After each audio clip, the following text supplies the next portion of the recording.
नमस्कार। आज हम बात करने वाले हैं भारतीय न्याय संहिता के बिल्कुल बुनियादी हिस्से की, मतलब चैप्टर 2 के। ये वो सेक्शंस हैं जो तय करते हैं कि आखिर कोई काम, कोई एक्ट एक मामूली गलती है या फिर एक संगीन अपराध।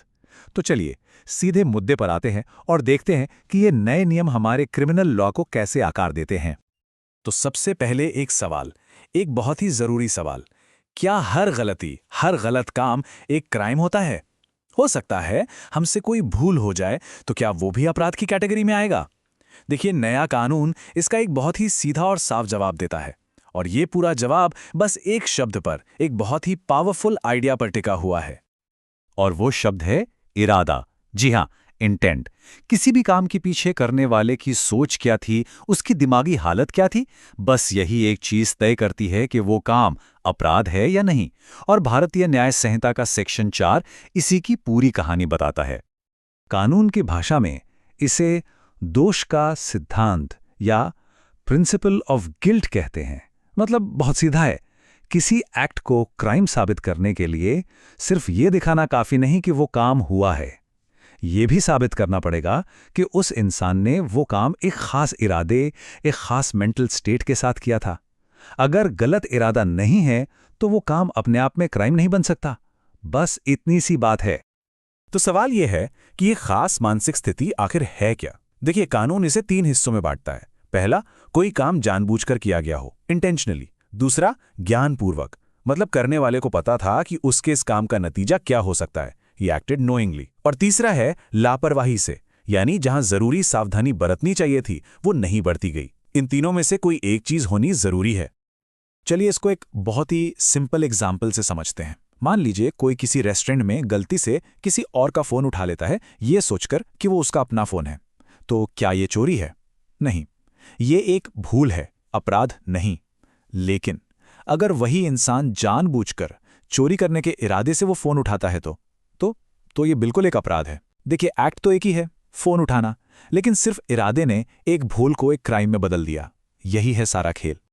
ठीक है, तो अब हम ये तो समझ गए कि अपराध के लिए इरादा सबसे जरूरी है। लेकिन कहानी यहीं खत्म नहीं होती। अब हमें ये देखना होगा कि अपराध की सीमाएं क्या हैं, मतलब उसके रूल्स ऑफ द गेम क्या हैं। कानून कुछ खास सिचुएशंस में छूट भी देता है और उन्हें समझना भी उतना ही जरूरी है। सेक्शन 5 एक बहुत ही दिलचस्प सवाल का जवाब देता है। अपराध की जगह कौन सी मानी जाएगी? कानून कहता है कि जगह वो होगी जहां उस काम का असर या नतीजा देखने को मिलता है। इसका बेस्ट एग्जाम्पल है साइबर क्राइम। सोचिए, कोई हैकर किसी दूसरे देश में बैठकर भारत में किसी के बैंक अकाउंट को हैक कर लेता है। अब क्राइम तो कहीं और से हुआ, लेकिन क्योंकि उसका असर, उसका विक्टिम भारत में है, तो ये अपराध भारत का माना जाएगा और केस भी यहीं चलेगा। अब आते हैं सेक्शन 7 पर, जो ये बताता है कि असली जिम्मेदार कौन है। देखिए, कानून की नज़र में अपराधी सिर्फ वो नहीं है जो अपने हाथ से कोई गलत काम करता है। असली जिम्मेदार तो वो है जो मास्टरमाइंड है, जो किसी हथियार, किसी औजार या फिर किसी दूसरे इंसान का इस्तेमाल करके वो अपराध करवाता है। कानून सीधे उसी की गर्दन पकड़ता है। अब ये बहुत बहुत ही ज़्यादा ज़रूरी है। सेक्शन 6 हमें बताता है जनरल एक्सेप्शंस के बारे में। मतलब वो कौन सी सिचुएशंस हैं जहां कोई एक्ट क्राइम नहीं माना जाता। जैसे 12 साल से कम उम्र का बच्चा। कानून मानता है कि इतनी छोटी उम्र में बच्चे में गलत इरादा बनाने की समझ नहीं होती। या फिर कोई मानसिक रूप से बीमार व्यक्ति जिसे पता ही नहीं कि वो क्या कर रहा है या उसके काम का नतीजा क्या होगा। और जाहिर है, अपनी जान बचाने के लिए सेल्फ डिफेंस में किया गया कोई भी काम अपराध की श्रेणी में नहीं आता। तो अब तक हमने क्राइम के क्या, कहां और क्यों को समझ लिया। अब समझते हैं इसके कौन को। मतलब कानून के इस पूरे खेल में मेन कैरेक्टर्स कौन है? बीएनएस हमें 3 मुख्य किरदारों से मिलवाता है: व्यक्ति, सरकारी सेवक और राज्य। सबसे पहले बात करते हैं व्यक्ति यानी पर्सन की। सेक्शन 10 के हिसाब से जब कानून पर्सन शब्द का इस्तेमाल करता है तो उसका मतलब सिर्फ हम और आप जैसे इंसानों से नहीं होता। इसका मतलब कहीं ज्यादा बड़ा है। तो कौन कौन आता है इस दायरे में? एक जीता जागता इंसान तो है ही, लेकिन उसके साथ साथ एक कंपनी, कोई एसोसिएशन या लोगों का कोई भी ग्रुप, चाहे वो रजिस्टर्ड हो या नहीं, कानून की नज़र में वो सब व्यक्ति हैं। और ये बहुत बड़ी बात है। इसका मतलब ये हुआ कि किसी क्राइम के लिए सिर्फ इंसानों पर ही नहीं बल्कि बड़ी बड़ी कंपनियों और ऑर्गेनाइजेशंस पर भी केस चलाया जा सकता है और उन्हें सजा दी जा सकती है। हमारा दूसरा कैरेक्टर है सरकारी सेवक या पब्लिक सर्वेंट। सेक्शन 9 इसे बहुत सिंपल तरीके से डिफाइन करता है। कोई भी इंसान जो सरकार की नौकरी में है और जनता से जुड़ा कोई काम कर रहा है, वो एक पब्लिक सर्वेंट है। इसमें पुलिस ऑफिसर, जज, कोई सरकारी दफ्तर का क्लर्क, तहसीलदार, ये सब लोग शामिल हैं। और तीसरा और आखिरी किरदार है राज्य यानी द स्टेट। सेक्शन 13 बताता है कि राज्य का मतलब है भारत की सेंट्रल गवर्नमेंट, सभी स्टेट गवर्नमेंट्स, यूनियन टेरिटरीज और उनके जितने भी डिपार्टमेंट्स हैं वो सब। तो ये एक बहुत बड़ी अम्ब्रेला टर्म है। चलिए अब फटाफट कानून की डिक्शनरी पर एक नज़र डाल लेते हैं।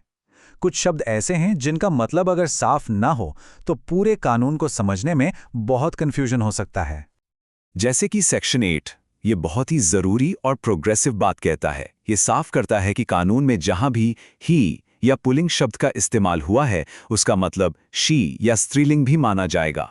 उसे अलग से लिखने की जरूरत नहीं है। और इसी तरह जहां सिंगुलर लिखा है उसे प्लूरल भी समझा जा सकता है। इससे कानून सबके लिए बराबर और इंक्लूसिव बनता है। दो और जरूरी परिभाषाएं हैं। सेक्शन 11 कहता है कि न्यायालय या कोर्ट कोई भी ऐसी जुडिशियल बॉडी है जिसे केस सुनने का पावर दिया गया है। और सेक्शन 12 संपत्ति यानी प्रॉपर्टी को डिफाइन करता है।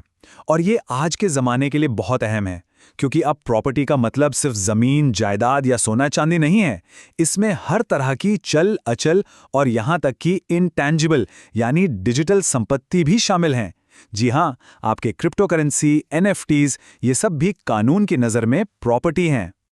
तो चलिए एक क्विक रिकैप करते हैं। हमने देखा कि सेक्शन 4 ने हमें बताया कि बिना इरादे के कोई अपराध नहीं होता। फिर सेक्शन 5, 6 और 7 ने हमें अपराध की बाउंड्रीज, उसमें मिलने वाली छूट और असली जिम्मेदार कौन है ये समझाया। और आखिर में सेक्शन 8 से 13 ने हमें कानून के किरदारों और उसकी भाषा से मिलवाया।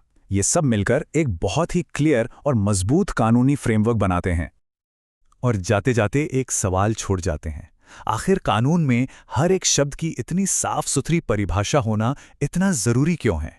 ये क्लैरिटी, ये स्पष्टता असल में न्याय को, जस्टिस को कैसे और ज्यादा मजबूत बनाती है?